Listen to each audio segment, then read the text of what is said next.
You are listening to From Sobriety to Recovery with Jesse Mogul, episode 37. Welcome to the show.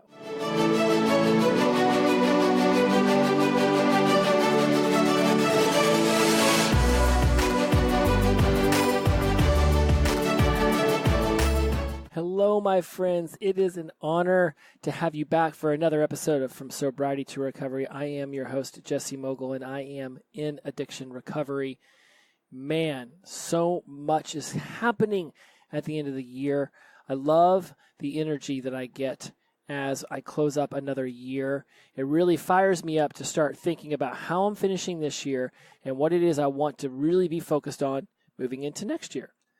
And that's really what we're going to be paying attention to over these next 12 episodes. Now, if you don't know what we're going to be covering over the next 12 episodes and you want to catch up, go back and listen to episode 36 where I talk about my life's blueprint and how there are 3 spheres in your life: career, self, and relationship, and how there are 4 components of each one of these spheres: physical, emotional, mental, and spiritual. And moving outwardly, we see that those are 12 quadrants. Now, if you've heard me talk before, spiritual is not a religion. I'm not going to sit here and talk about Catholics and Christians and Muslims and Hindus and Judaism, all of that. No, this is more about morality and your integrity that you have and that you're running your life with. I really feel like it's so weird I have to say that, but I do know that there are plenty of people who are not into religion and don't want to necessarily have God spoken about, teach his own. I'm not a very religious person either. I'm very into my spirituality, though. I am thinking about myself in the bigger picture, especially as I get older and as I get deeper into my sobriety. You know, I've done refuge recovery. I've done some AA. One talks about Buddhism. The other one talks about God and Jesus and that regard, and teach his own, right? But I don't sign up for any of them, and I don't need you to sign up for any of them either. So you can believe whatever you want to believe, and you're all welcome here. That is the most important part about all of this, is that it's inclusive, it's not exclusive, so no one is ever left out in the cold wondering why they don't belong, because everybody belongs. Because I think we all know exactly what it feels like to not belong. And so that's what we're really going to be focusing on for the rest of this year is our career, self, and relationships, and our physical, emotional, mental, and spiritual growth, and how they pertain to each one of these quadrants, right? Because if there's 3 spheres and 4 components, 3 times 4 is 12, and now you get my Life's Blueprint program. Okay, now I can breathe. I just wanted to get all that out. I was really having a hard time thinking about what the very first episode in this 12-part series is going to be, because there's really not an order to these, right? Whatever is important to you on any given day, week, month, quarter, year, whatever is what matters. So breaking these down, there's no order to them. But what I did think about was how in my first year of sobriety and getting myself into recovery, how important my physical fitness and my nutrition were to me. And so I think a great way to start this off, especially because a lot of people moving into a new year, and if you want to see things on a much bigger scope, a new decade go, a lot of people's New Year's resolutions have to do with their body, have to do with their looks or their health, their cardiovascular system. There's tons of people who want to lose 5 to 10 or 50 to 100. They want to stop smoking. Obviously, if you're listening to this podcast, you either already have quit drinking and using drugs, or you're wanting to quit drinking and using drugs. Right? All of this stuff wraps really nicely underneath the self and physical quadrant.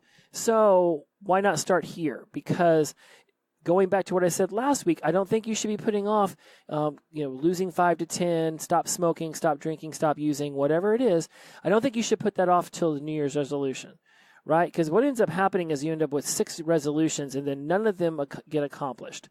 Start doing small things now so that you can habituate the act of being more physically fit, being more nutritionally minded. Okay, so we're going to be talking about that in this episode, because regardless of what you might think, just because you go to the gym, ladies, I'm talking specifically to you, you're not going to bulk up because you pick up some weights. I have been working out religiously. I don't know if I like using that word, but I've been working out habituate. It's a habit. It's a habit for me to work out 3 days a week. And I lift weights. I push myself, and I still don't have the muscle structure that I've envisioned for myself. You can pick up some weights, and no matter how much you work out, you're not going to walk away looking like you can go and be in Miss Universe, right? You can sit there and you can lift weights all the time. And I see women doing this at my gym, and they work out and they push themselves. I watch them push themselves. They are clearly exerting massive amounts of effort, and they are toned, and they have a body that they're happy to see in the mirror. And they're still squatting 65, 75 pounds, or they're curling a 15-pound dumbbell. And in many cases, they're squatting the bar, which is 45, and they're curling a 5 or 10-pound dumbbell, but they're putting in the effort. Right, only going in and getting on the elliptical or the treadmill isn't going to be enough. Muscle burns more calories, therefore it burns the fat, which is what you're trying to get rid of when you want to get healthy, right? And for guys, look, are we ever going to look like those cover model guys? Right, even ladies, your cover model, half those photos, more than half. I live in Hollywood. I know people who work in that industry. They're photoshopping the hell out of that stuff. So stop looking at magazine covers and thinking that stuff's attainable. If nothing else, they're going in and they're making their skin tone look completely even. They're cutting out all the scars. They're doing their little Facebook photoshopping stuff. I don't know why I said Facebook. Facebook has nothing to do with it. They're doing their little Adobe photoshopping stuff right over all of the stretch marks and all of the imperfections. And these people look like, oh my God, they're like Greek gods. That's not what they really look like. I have actually seen people in magazines in Hollywood in person, and I can assure you they do not look like that. They look like we all do. Right, you see them on the cover of a magazine after 2 hours in a makeup chair getting their face and hair done. We should see some of these people at the grocery store or the gym. I work out at a gym where many people you've seen on the television and the magazines work out. They don't look like that when they're at the gym. So stop worrying about what other people look like and start thinking about what you want yourself to look like. Okay? Think about what is it about yourself that when you look in the mirror, you are not happy with. Don't be thinking about what somebody else might be happy with, because it doesn't matter. You'll never make everyone happy.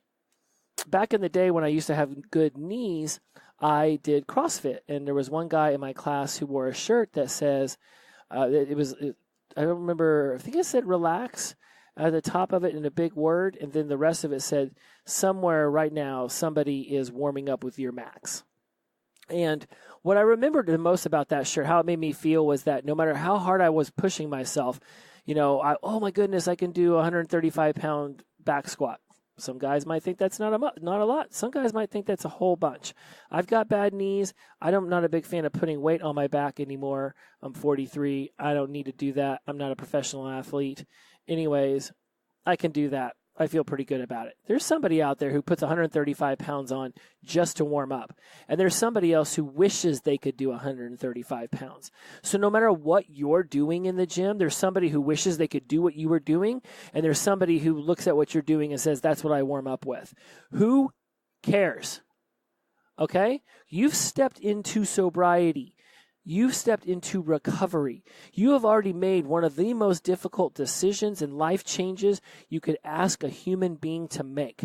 To turn their back on addiction, which is this ingrained process inside of your brain, and to fight years of habituated processes and programming in order to become this new version of yourself. You've already stepped into that. If anyone ever looks over and like, dude, I can curl. You're over there doing a 20-pound dumbbell curl. And, I do that when I wake up in the morning. Well, you know what? 3 years ago, I was drinking so heavily that I almost died in my bathtub. But yeah, I guess congratulations, you can do a 40-pound curl and I can't. Right? I mean, I'm alive. Boom. I win already. But that's not enough for me. I want to be in the best physical shape I possibly can be, so that I can do all the things that I do at 40 when I'm 60 and when I'm, as much as you can when you're 80. I remember once skiing, I got off the trail. This is back when I was like 18 or 19 years old.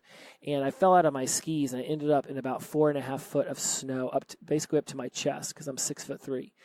And I had to basically, almost lost my skis in this whole process. I definitely lost one of my poles.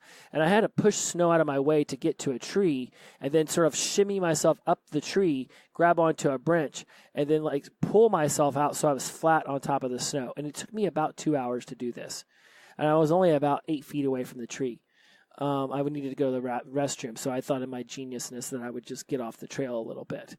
Long story short, I remember getting done with that and being like, I am not in physically good enough shape to be able to survive had that been worse. Like I could have easily gotten stuck in the snow, and it was way off course. I would have had to hope somebody would have skied by me and been able to hear me yell, right? And so it was at that young age, I was like, I want to be in better shape. Now, alcohol and drug addiction took over, and I never really put a lot of energy into it. But in my 30s, what really kept me from dwindling myself away was my focus on going to the gym. And in between binge sessions and blow parties and all this other crap, I was going to the gym, and I was doing my best to keep a muscle structure. When I got sober, it became a focus of mine to finally attain the body I always wanted. So some of the ways that it helped me to think about this was you have to ask yourself, why is it you want to change your body? Why? It is the most important thing that you can ask yourself, because your why is what will get you up in the morning and get you eating healthier. It'll get you thinking about your workout later on that day, right? A lot of whys that might come to mind is you want to start dating again. You want to win some sort of weight loss competition at work. You want to be able to run around with your nieces or nephews or kids whenever you're older. You want to be able to grow older and know that you can because you're as healthy as possible. Maybe it's to prove people wrong who said you can't do it. You just want to look good naked. You want to be attractive to yourself when you look in the mirror. Whatever it is, your why is what will keep you focused on still going to the gym or still going for walks or eating healthy. See, when I started going to the gym 3 times a week, actually when I first got sober, it was 5 times a week because I just needed that structure. And as I grew out and got more healthier in my mind, body, and spirit, I was better able to just get it down to 3 days, 2 hours, no big deal. What I used to do in 5, I can now do in 3, and I just stay a little bit longer each day. It opens up my Tuesdays and Thursdays to do other things. Usually I like to get some sun, or, I like to go for a hike, right? I live in Southern California. There's plenty of places to get sun and go for hikes. So your why is going to be huge.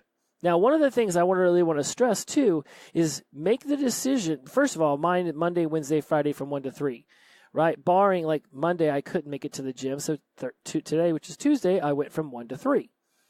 Make it a set time you go so you're always knowing to expect it, right? It needs to be scheduled. It needs to become habit. If you can put it at the same time each day or every other day, whenever you decide to go, when you figure out that pattern that works for you, pick a time.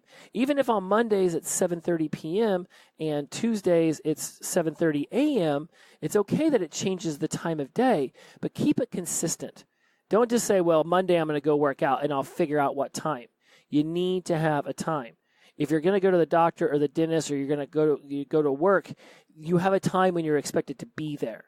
You need to have that for the gym. This is so important. I want to shout it at the rooftops. You need to have a specific time so that if you're not going to be able to make it, you say, oh, I can't make 1. Okay, I'll do it at 2. But your mind's already in the I'm going to go to the gym mode, right? And never, ever, ever let your morning mood change a decision you've already made for later on in your day. I have to get up a lot for work at 5 a.m. At 5 a.m., I do not feel like going to the gym at all. At that time, I feel like sleeping all day and doing nothing. If I were to not go to work and sleep all day, I'd probably sleep till about 8 or 9. I'd wake up throughout, and then I'd wake up feeling guilty I missed work, and I would definitely feel guilty if I just laid in bed and Netflixed and filled my belly with delicious sweets all day. I know I would, right? Because I've already got myself in the mindset that I want to eat healthier and I want to be more physically fit. It did take some time to get there, right? And so be okay with the fact that you're going to have some days when you're just not feeling it. But you've made that commitment to yourself to do something physically active. You don't have to start going to the gym 3 days a week for 2 hours, guys. I had a friend named Lisa whose mom was overweight by like 100 pounds. It was like a lot of overweight, right? I mean, 100 pounds overweight. That's a lot of overweight. It's a lot. And she just got her mom starting to do some standing still lunges and air squats. It was like, Mom, just do 10 single, you can Google what a lunge is. Sometimes you can move your feet, sometimes you cannot. She just had her mom stand still, do 10 lunges with each leg, and then 10 air squats. And then that was it. And she's got her mom used to doing that for a week. And then she had her mom do 20. And then before you know it, her mom was going out and walking around the block. All right. And then over the course, it took a whole year. 1 year, she lost 100 pounds. In 1 year. Not because she tried to set some insane goal right off the top of the bat, where it's like, I'm going to start running a mile a day, and I'm going to start eating only spinach, and I'm going to start doing 150 push-ups every day, when she'd never done any. Right? Think of yourself if you've never worked out as a little baby, little kid who's been crawling. Or actually, no, you're a baby, you're a newborn toddler who's been laying on their back their entire lives unless somebody flipped you over. Right? Eventually you learn how to roll yourself over. And then you learn how to crawl. And then eventually you start to try to sit up. And before you know it, you're using a table to learn how to stand. And then you start to sort of walk, but you get about 2 or 3 and you wobble and you fall down. And then you keep getting up and keep trying it again. It's in that falling down that the baby pushing themselves up, pulling themselves up on the table. It's when that's building the muscle that eventually gets them to be able to walk. If every time you fell down, your parent ran over and just picked you up and put you back on your feet, you wouldn't have ever gotten muscularly strong enough to actually have walked. So be okay with the fact that you're going to fall down a lot. Stick to a schedule. Even if I'm going to take a walk after dinner around the block. Right? I don't know how long your block is. I don't know anything about that. But just say I'm going to walk around my house, just around your house for a minute. That's better than not walking around your house for a minute. And once you've walked that minute, you're probably like, what's another minute? Before you know it, it's 5. And before you know it, it's 10. And now you're walking around the street. And now you're going out and you're walking the dog more healthily. And maybe you're trying to find a little bit of a hill. I knew someone who struggled walking up Runyon Canyon more than a tenth of the way. And before he knew it, after a few weeks, he was able to walk all the way up to the top. Now, his legs were killing him, and he could barely walk for 3 days, but he stayed focused on it, and he did it. Right? If you've ever heard of a SMART goal, it's basically specific, measurable, attainable, relevant, and timely. Be specific with what it is you want to do physically. Be specific with what it is you want to do nutritionally. Do you want to cut 2 soda pops out of your diet each day? Do you want to eat 3 cups of spinach? Do you want to eat 1 cup of spinach? Do you just want to eat 1 carrot? Make it measurable. If you say you want to eat 1 carrot every day, then you know if you ate 1 carrot. If you say I want to eat carrots or I want to eat more carrots, what does that mean? If you take 1 bite of carrot and you used to eat no carrot, well, that's measurable. You know you just ate more carrots than you normally did. But is that really a big ask of yourself? So make it specific. I want to, for me, like this weekend, I ate 15,000 calories in 3 days. My normal diet is around 2,700 to 3,200 calories a day. So I should normally eat right around 12,000 calories in 3 days. 9,000 calories in 3 days. I ate 15,000. Now, I know this because I measure my food and I can visually approximate calories based on weight of food because I've been weighing my food for like 5 years. I've got no problem. Visually, I can put my hand into a cashew jar and pull out damn near an exact ounce every single time. I can look at a bunch of broccoli on my cutting board and know that that's a cup, know that that's 100 grams, right? It's just, I've been doing it for so long. I'm going to assume that you have not been weighing your food as long as I have, if at all, so that you're not. So you might want to think about that. But at first, just say, I'm going to eat 1 less piece of chocolate and I'm going to eat, a handful of spinach, right? You're going to do something nutritionally. Physically, make it specific. I want to walk for 5 minutes a day, right? That's specific, measurable. Did you walk 5 minutes today? If so, you won the day. Attainable. Do you have time to walk for 5 minutes today? Relevant. Is it relevant to you? Are you okay with walking? Right? I mean, if you're in a wheelchair or you've only got 1 leg, maybe walking for 5 minutes is not what you should be thinking about. Maybe it would be getting on a row machine, or maybe it would be, using your wheelchair and just rolling around down the street to the stop sign and back. Right? I mean, part of me is being funny. I mean, I highly doubt many of you are missing a leg, but at the same time, make sure it's relevant to you. If you despise eating broccoli, then don't make the thing that you want to change about your nutrition being that you eat broccoli. There are other things that you probably enjoy eating that are healthy. It could be carrots. It could be Brussels sprouts. It could be corn. Even though I don't think there's a lot of nutritional value in corn. If that means that in your mind that you're eating healthier than eating a Snickers bar every day for lunch, then do that. And timely. Set a time frame for how long you would like to be doing this. Right? I'm going to walk 5 minutes a day for the next 7 days straight. Right? And when you hit that goal, say, okay, now I'm walking 6 minutes or 10 minutes. Again, don't try to run a marathon when you've never walked 100 yards. Be thoughtful about what it is you're setting yourself up to do. Right? This could literally be an hour-long podcast, and I could go over so many different things. But if you make it specific, if you make it measurable, if you make it attainable, relevant to you and your likes, and timely, it'll work. If you say you want to be walking a mile without stopping by January 1st, and you've never walked anything, right? I'm going to assume that you don't walk at all, right? Then start with a block. Then make it 2 blocks. Then make it 3. Drive your car around the block, starting at your house, and just, go around the block and look at the odometer. See how many times you have to go around until you get to a mile. I used to know this one path in my old neighborhood here in LA that if I ran it, it was exactly a mile. Right? I think there's even there's a website called Map My Run. So you can literally just go on that and it will literally tell you exactly how long of a distance it is around your neighborhood, or from one street to the next, to the next, to the next.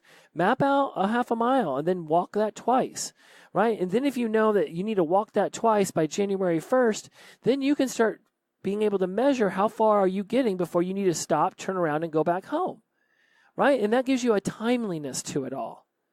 The biggest hurdle I see my friends in sobriety and recovery, I see my clients, I see the people that I speak to come up to me and talk about, is that they are listening to other people's opinions about what it means to be healthy.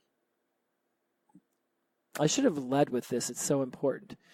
You are in competition with no one. No one but the version of yourself you were yesterday. If you are 100 pounds overweight and someone like me says the only way that you can be healthy is to weigh all of your food and to completely cut sugar out of your diet and go to the gym for 2 hours a day, 3 days a week, and on the other 2 days hike and go swimming and occasionally just do 100 burpees because you're tired, that's some bullshit.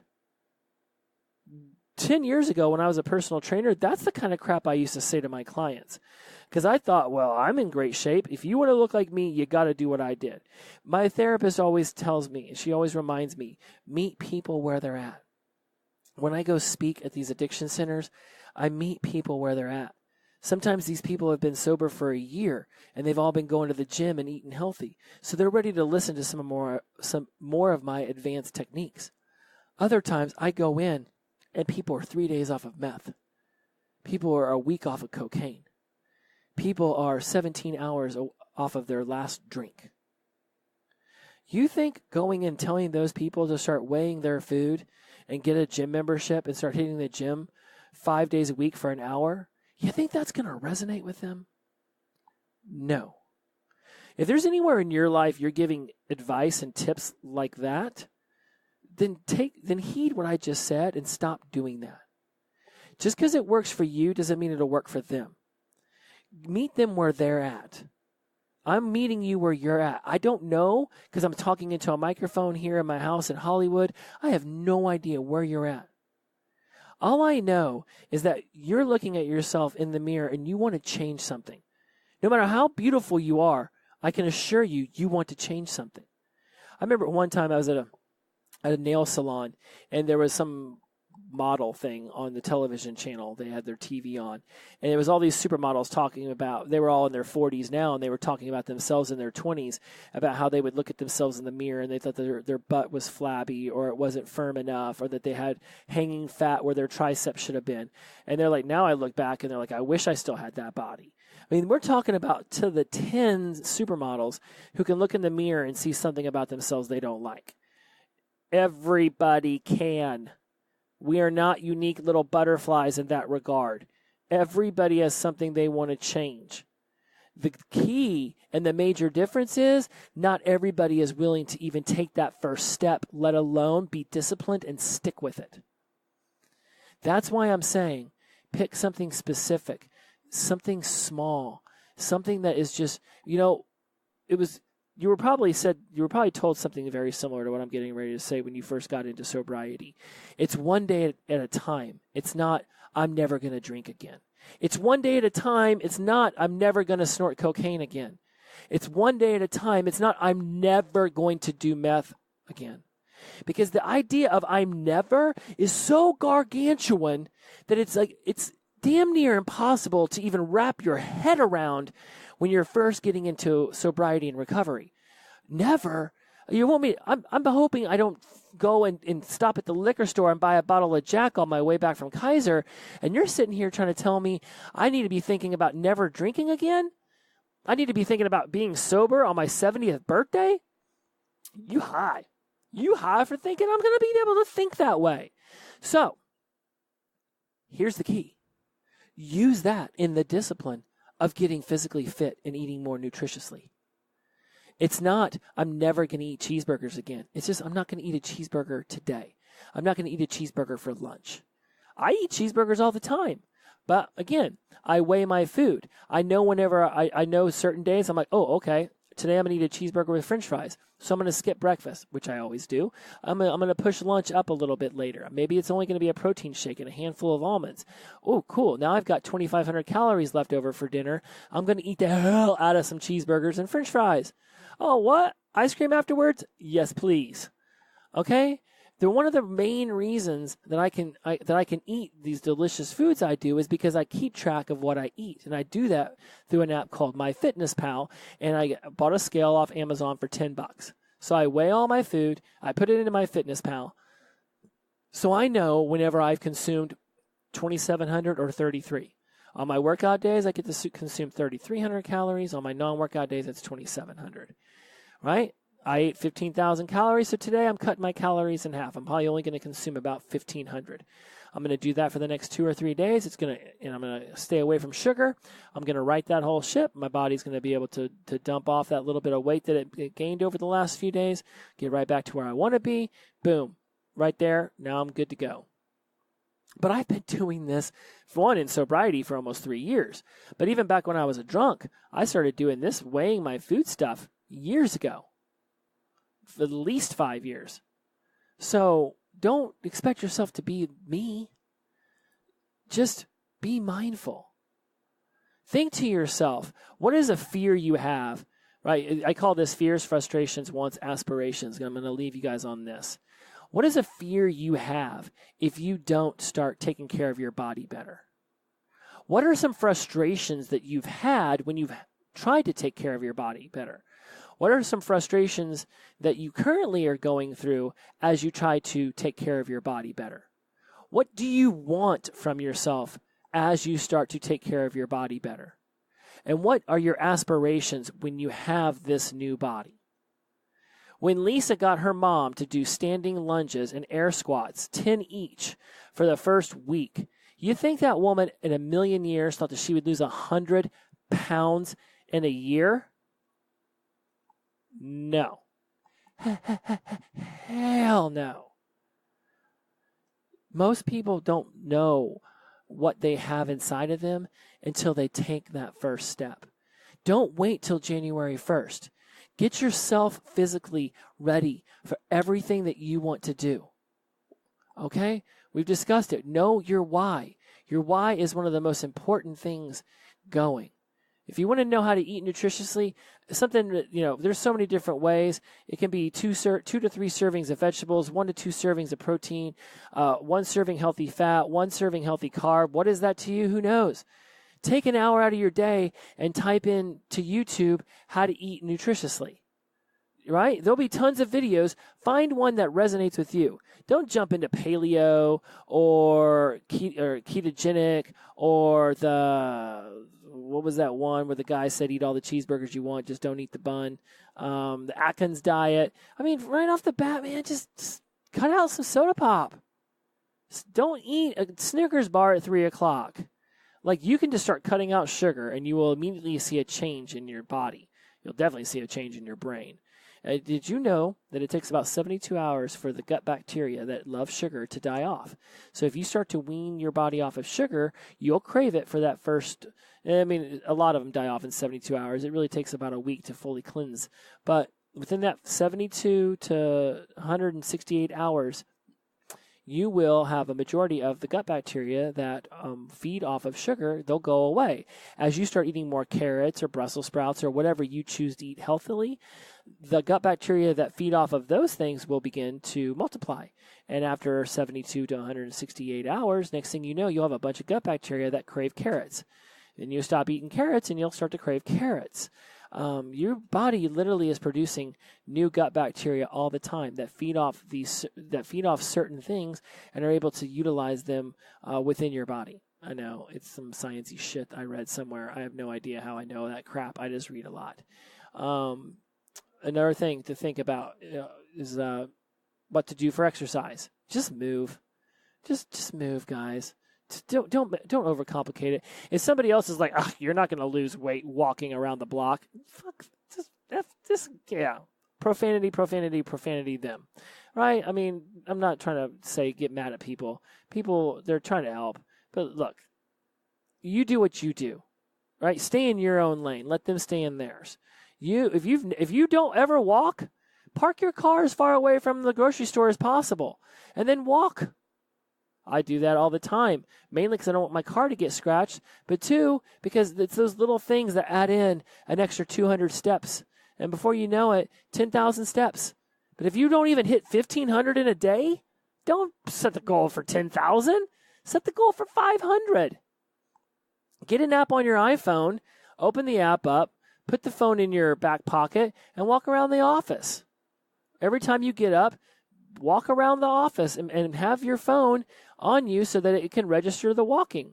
If it means holding it in your hand or putting it on a belt clip, whatever it means, so that it can accurately read how much you've walked. I have an app called Sleep Cycle that tells me whenever I'm sleeping well. And it also happens to have a step counter on it. Boom, 2 in 1. Find a support group. Can't speak volumes about that. You already know how to find a support group with your sobriety and recovery. So now just find one with physical fitness. Find some people in your meetings who want to go for a walk around the block after the meeting or want to meet up 20 minutes earlier and go for a walk before the meeting, right? Ask yourself, is this specific? Is it measurable? Is it attainable? Is it relevant? Is it timely? And then sit down with a piece of paper and write out fears. What are your fears if you don't start being more healthy? What are your frustrations you've had about trying to get healthy and the frustrations you currently have about your health? Really, what are the frustrations you have? Is it hard for you to play with your nieces and nephews? Do you get pissed off at yourself because you get winded walking up a flight of stairs? Right? There, you've got some frustrations. I guarantee it. What do you want from this new version of you who wants to get healthy? And what do you aspire to be able to do once you've gotten healthy? All right? This is it, guys. This is it. It's that simple.